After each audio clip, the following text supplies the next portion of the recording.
সম্মানিত ভিউয়ার্স, আসসালামু আলাইকুম। আপনারা সবাই কেমন আছেন? আশা করি ভালো আছেন। আমরা রাজশাহীতে যেদিন যাই সেদিন কিসে করে গেছিলাম সেটাই আপনাদেরকে দেখাচ্ছি।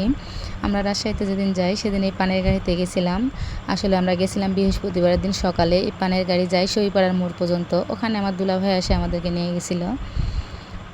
আসলে ট্রেন দিয়ে গেলে অনেক দেরি হয়ে যেত, যেহেতু আমার খালাতো ভাইয়ের বিয়ের গায়ে হলুদ ছিল, সেজন্য আমাদেরকে সকালেই পৌঁছাতে হতো।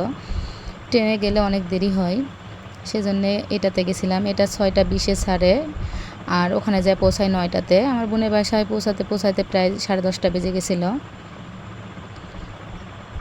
আমরা এই প্রাণের গাড়িতে প্রায় যাই। আজকে অনেক তাড়াতাড়ি আমরা চলে গেছি, এখনও ড্রাইভার আসেনি। আমরা মা ছেলে ঘোরাঘুরি করতেছি। এখানে বসে থেকে দেখতেছি অনেকগুলা কবুতর আসে এখানে সকালবেলাতে, যে কি যেন খুঁটে খুঁটে খাচ্ছে।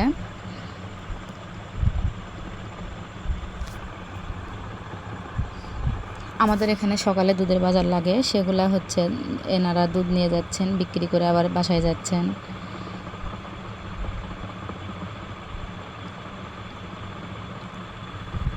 সকালের পরিবেশটা দেখতে খুব সুন্দর লাগছিল। আমরা বসে থেকে এগুলো করতেছিলাম। কোথা থেকে জানি অনেকগুলা কবুতর এখানে আসছে, আরও আসবে। এই যে দেখেন, একটা একটা করে আসতেই আছে। দেখেন কতগুলা কবুতর এসছে।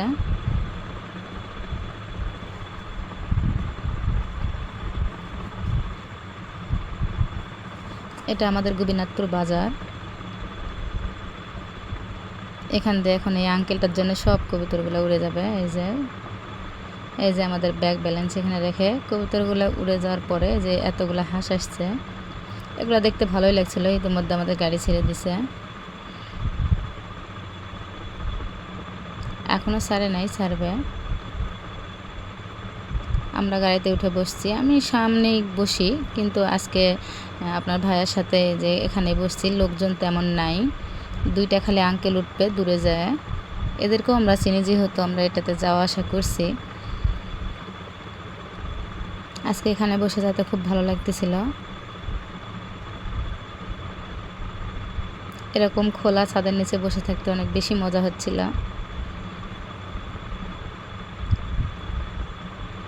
এরকমভাবে যাইতে আমি আমার পৌঁছে যাই আমার প্রিয় রাজশাহী শহর।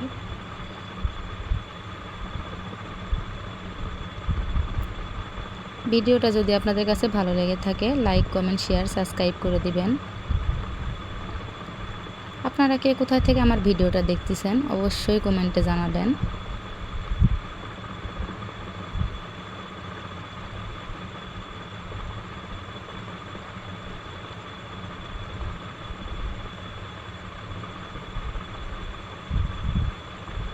আমরা যেখানে নামবো প্রায় চলে এসেছি। এই গাড়ি এখান থেকে বেশি দূরে আর যাবে না, ওনারা এদিক থেকে পানের হাট করবে, হাটে যায় আসলে পান নিতে যায় এই গাড়িতে করে। এখান থেকে আমাদের দুলা ভাইয়ের অটো ভ্যানেতে আমরা আবার যাবো।